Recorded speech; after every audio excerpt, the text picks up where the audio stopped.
Well, thank you, Emma. Thank you, Jin. It's wonderful to have been asked to speak at such an exciting forum, and to really think about what are the small changes that we can all make. It's really wonderful from my point of view to encourage people to do what they can. I hate it when people come and want me to fix them, because I always feel that that's really hard, and sometimes I can, but often I can't.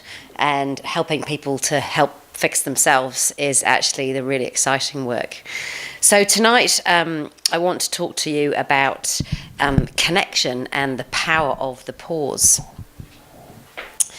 So since the beginning of human existence, we've never really been so connected. Facebook, Instagram, texts, emails. I can have a Skype breakfast with my mum in the Lake District in the UK.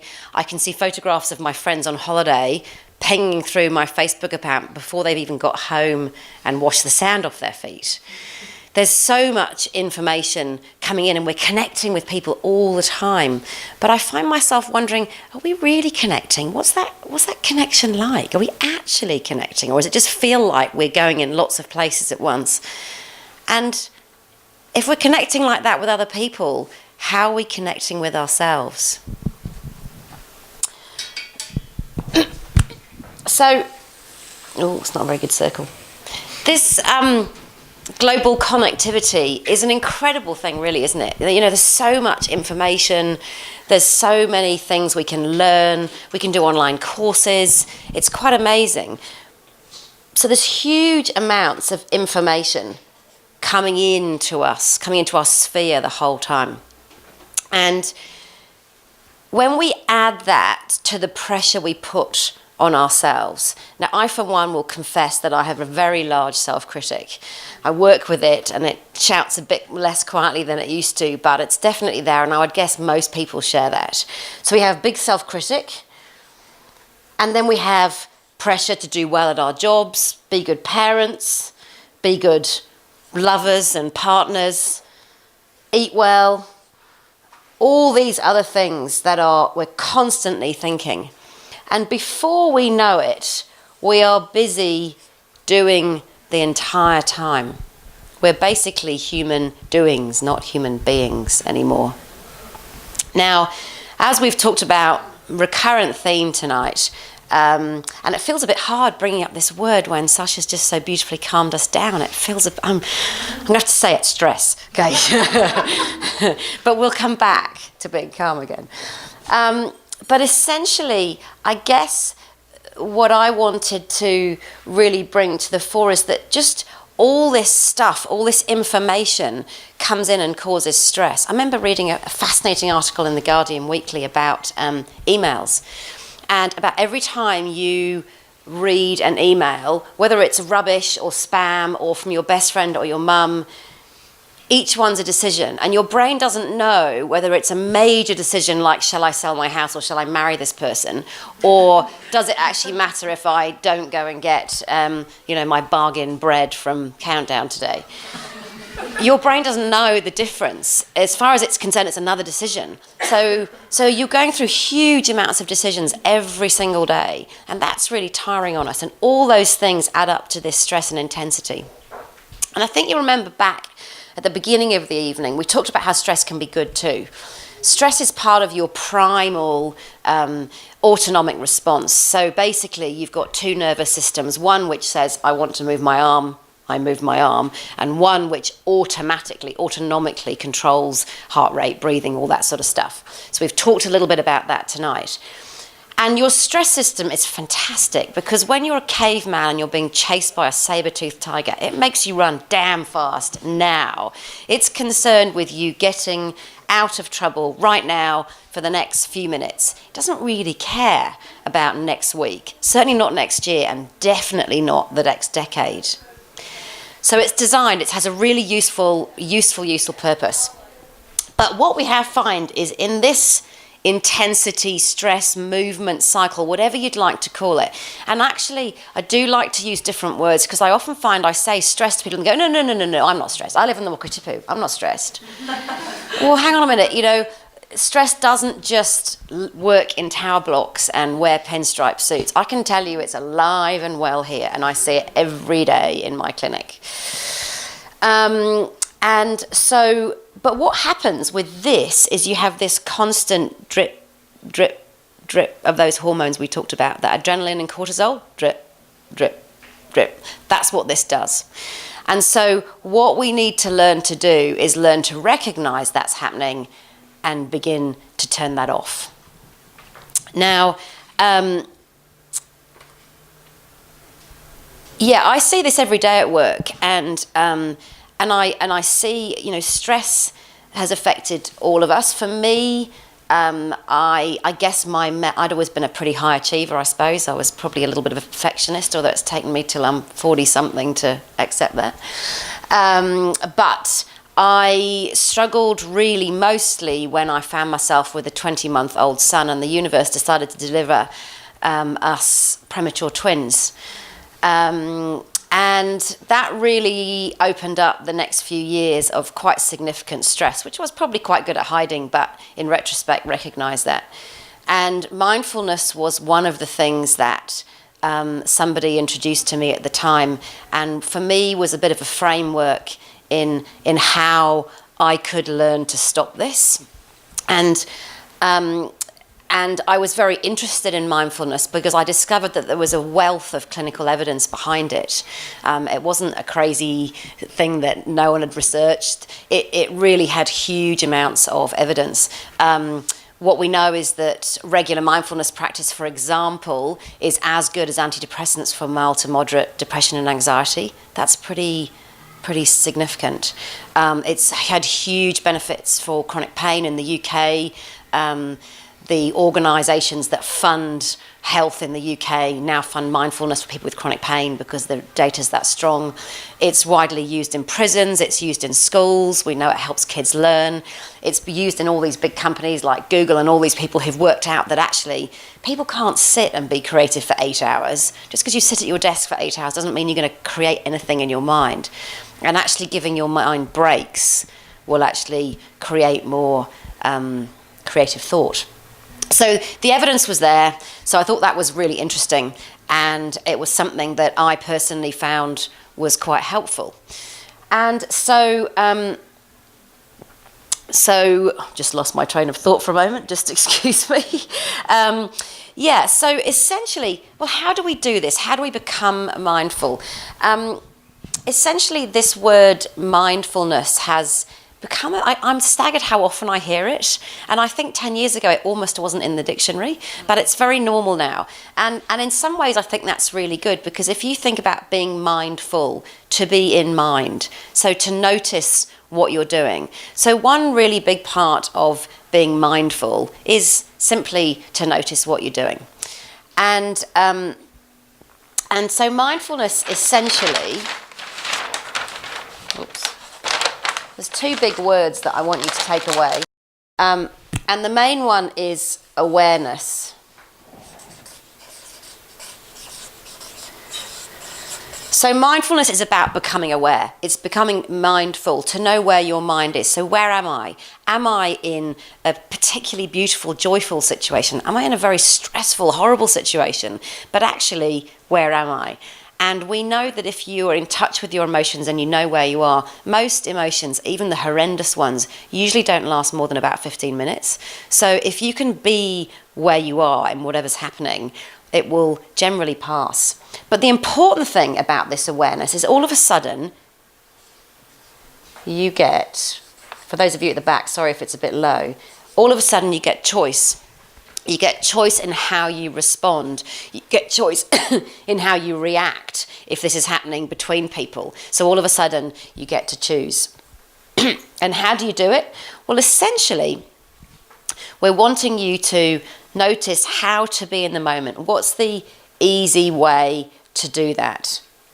And the way we do that is very simple. So this is a diagram that you may, those of you who've watched TED lectures on mindfulness may have seen before. If you imagine, and there's a couple of you that have done my courses and you'll have seen this before, if you imagine that this is 100% of your conscious brain at any time, and this is our thinking brain. So this is fantastic. We're amazing at thinking. We're amazing at problem solving, which is probably why humans have lasted, despite not having sharp teeth and sharp claws. We've managed to survive millennia, or certainly thousands of years, because we're really good at thinking and problem solving. And so we spend a lot of time in this space, and it has a really useful purpose, but we don't really want to be there all the time. How many of you find that when you try and stop, you're constantly pulled to do something else? There's constantly, my kids ask me to do something, in a minute, I'll just do this. I'm always, you have to be really conscious because you're always thinking about what you need to do next. What we know is we can balance that with sensing. So, to get down here, if we do something that makes us sense, and we really do it and use all our consciousness and get 100% sensing, what happens to thinking? There's no space. So that's really the kind of basic principle we use for certainly the starting of a mindfulness journey.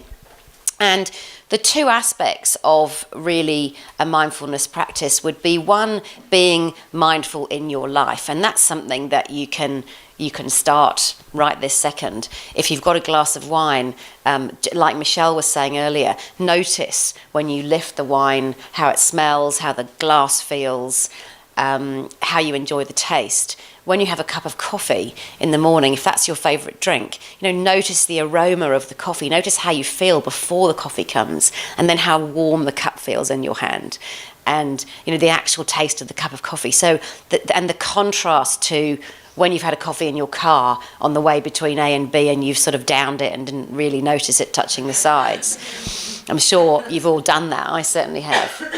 If you're out in nature, noticing what goes on. If you're doing a yoga practice or any kind of movement practice, that cognizance of, if I really focus on my breathing, on how I feel, where my body is, where the edges of my body are, how my body moves, that becomes a much deeper, as Sasha was saying, it's much, much deeper than just physical, poses that look nice. Suddenly you're really maximizing your practice. So I encourage any of you who do yoga to really focus on that, because it's a really easy way of getting double benefit from your time. And going for walks is a really lovely one. And I had the fortunate experience of being able to go on a school camp last year up to Mount Cook, and we were walking up along one of the tracks near Mount Cook village, and it was a really cold, windy day, and I was sort of tail end Charlie, and I found myself walking with a little boy who has ADHD, and he was really struggling. He was very low and really not very happy. And so I started talking to him about how he was feeling, and he told me quite a lot about feeling very low and separate from other children, and feeling quite low most of the time. And it was really upsetting to hear him say that. But one of my things that I feel very strongly about is letting children talk about their emotions. And so I managed to stop myself trying to talk him round and just listen to him. And then we started to have a look at the plants along the side of the track. And we started to feel the plants and look at the hebes. And for those of you who've looked closely at a hebe leaf, there's incredible geometric patterns that you get when you look at the way the leaves sit on the structure of the stem. And we found some tiny red little flowers that were right on the tip of the stem. And we touched the leaves. And within 5 minutes, his demeanour had completely changed. And I knew from theory that this was meant to happen, but I'd never seen it happen quite so dramatically. And I hadn't tried to do anything, and all we'd done is touch plants. And so it really, really showed me how powerful being conscious when you are. So whenever you go for a walk, don't go with headphones on. Don't go to solve your problems. Go and be in the walk. Go and notice if you're wet and cold. There was another story I must share, and I hope I don't go on too long, but this one's just popped into my mind. This time last year, I went up to the Queen Charlotte track, and cycled with four of my girlfriends along the Queen Charlotte track. And the first day was beautiful. And then the second 2 days, it absolutely poured with rain. And I'm not a very good mountain biker, and I'm not very fit. And so I spent a lot of time in the mud. And but I had been doing quite a bit of practice around that time of my mindfulness, and I was in a really positive headspace. And I found myself just thinking, it's okay, I've just got to do one more pedal and just do one more pedal. And I could feel the rain on me, and I could go, okay, I'm a bit cold, it's all right. And I tried to stay really present with what was happening. And every time I felt my mind going, I can't do this, I'm so unfit, and I'm being the weak link, and the girls are going to get upset with me. Nope, just come back to where I am. And I was again staggered at how amazing that transformed that experience and made it all really positive, despite the fact that I was an unfit cyclist in the rain, falling in the mud a lot. So very much being mindful in the moment is really, really powerful. And the other big part of mindfulness is where you can really deepen, and where all the research comes from, is adding in some mindfulness practice. And I think the thing that attracted me to mindfulness was that you didn't have to do it properly. You didn't have to achieve any state of nirvana. I didn't have to have an empty mind. Somebody said to me, oh, this is what you focus on. You focus on your sensing. And to start with, you focus on your breathing or bodily sensations usually. And I thought, well, I can do that. I can't empty my brain, and I can't do that. But I could focus on something. And I found that so reassuring that it was a really welcoming space to be. And it's very normal. And I've had multiple times where I've thought I've done a bad mindfulness practice, where my mind has been all over the place, you know, really 10 million miles an hour, and I keep bringing it back and it keeps going off again. And actually realised afterwards that it's completely changed how I feel, that I've got rejuvenated when I was exhausted, or I've been able to focus on a piece of work that I hadn't done before.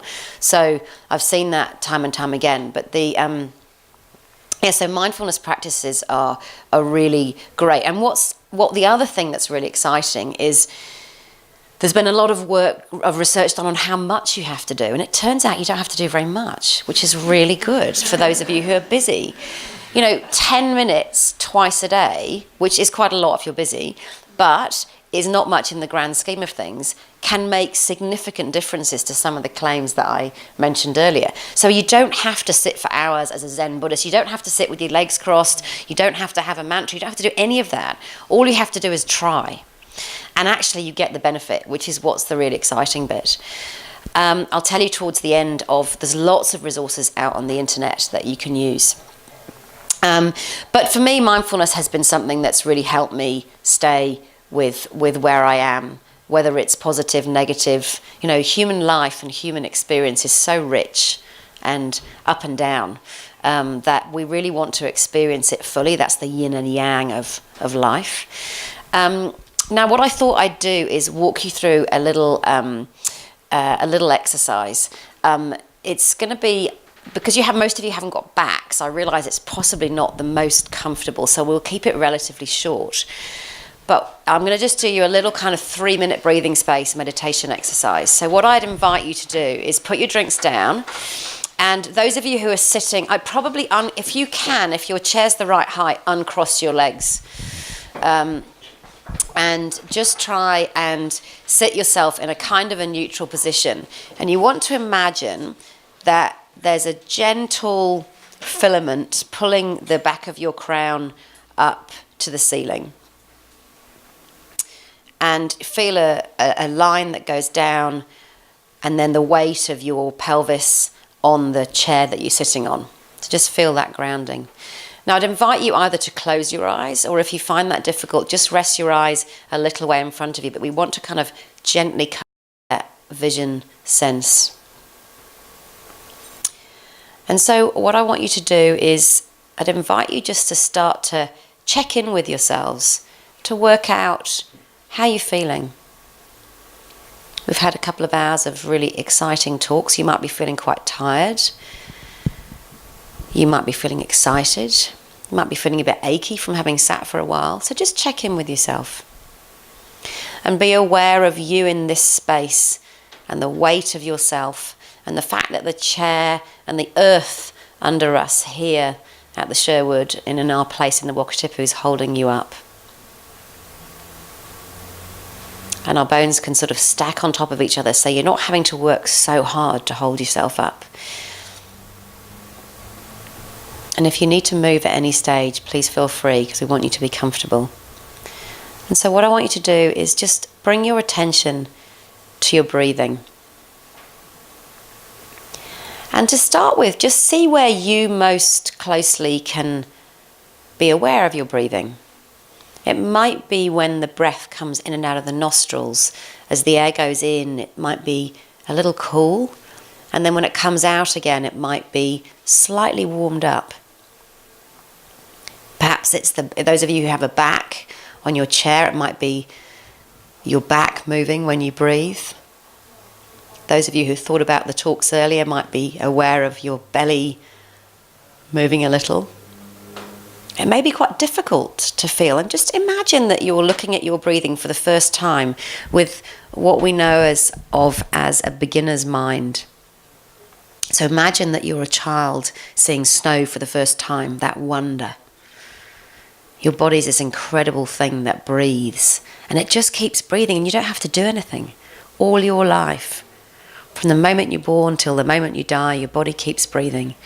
Your incredible diaphragm is doing its work for you. And as you breathe in, the diaphragm sinks down.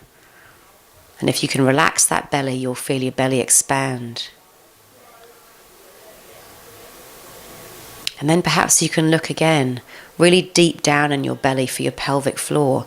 And just see, when you breathe in, if you can detect any kind of movement down there. And it's really, this is purely a subjective sense. You may or may not be able to sense anything, and that actually doesn't matter. What matters is that you're trying. And you may well feel your thoughts every now and again zipping off to something else, or being pulled off by sounds, people outside. And this happens very commonly in a meditation practice, and it's extremely normal. That's what brains do. They think. We're experts at it. So when it happens, don't worry. Take it by the hand, take your thought by the hand, and guide it back to where you would like your awareness to be. You have choice, and you can bring your awareness back to sensing to give yourself a break from thinking.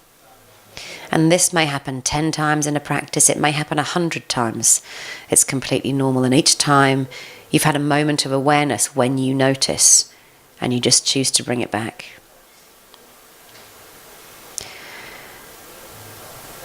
And then from your breathing, just open up your awareness a little bit, and perhaps let a wave travel up your back and up to your shoulders, just checking in. How do you feel?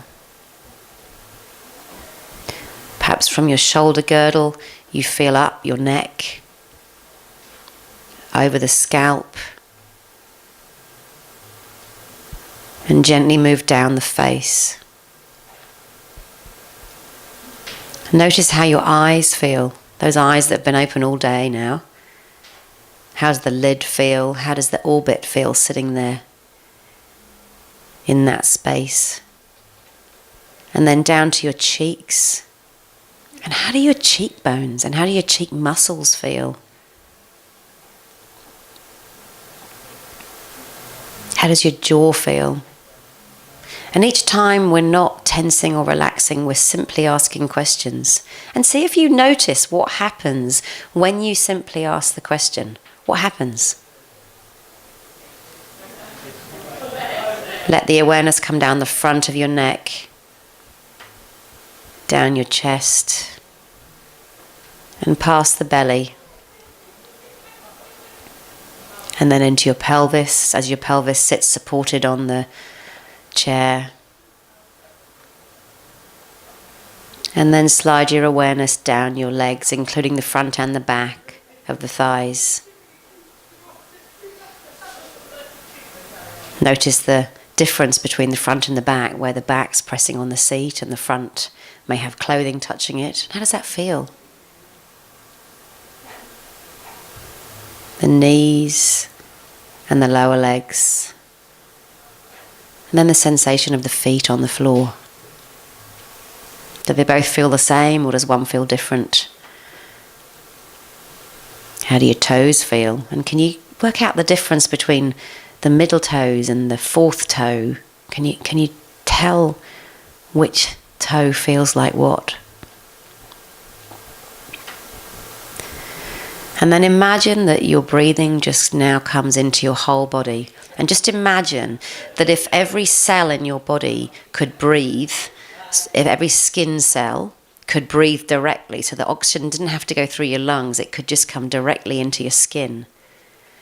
So your whole body's breathing and taking a few really lovely deep breaths.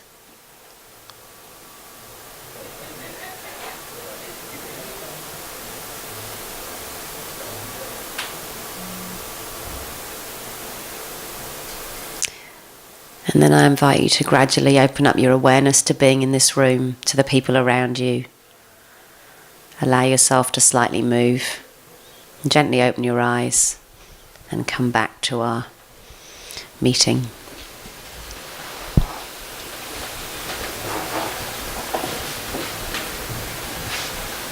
So I wonder how you felt after that. Perhaps some of you might have felt a little tired or a bit more relaxed, or notice maybe where you hold some tension. What you just did then was powerfully stimulate your parasympathetic nervous system, which is the other side of the autonomic system that we talked about. And it's what I call the green zone. And so really, my take-home message to you is anything that stimulates the green zone is what you want to be doing. Now, for some of you, that might be walking in nature. For some of you, it might be listening to music. For some of you, it will be in your yoga or movement or perhaps other sporting activities, being really aware of what you're doing. And when you're really present in an activity for the pure joy of doing that and not to try and be the fastest or the best, then you stimulate your parasympathetic nervous system. And by doing that, you connect head to body, and you start to listen to your body, and you can hear what needs to happen, and you can hear the messages that your body's going to be sending you the whole time. And when you connect with yourself, then of course you can connect with other people. And at the end of the day, we as humans, that's what we want. We want to connect with others in a real and meaningful way. And by connecting with yourself, you can connect to others, whether it's friends, family, work colleagues, whether they're good relationships or challenging. So there's loads of resources out there. Whether you choose to join a course, we're lucky enough now to have several mindfulness teachers in Queenstown, so there's usually a course going on. There are some 8-week courses which are really good for establishing practice, and then there are usually some kind of day retreats and things going on. So there's lots of things happening now. So essentially, I would just invite you to pause and to connect with yourself. And I'm just going to leave you with a small quote, which says, "A pause gives you breathing space, so listen to the whispers of the real you waiting to happen." Thank you. Good night.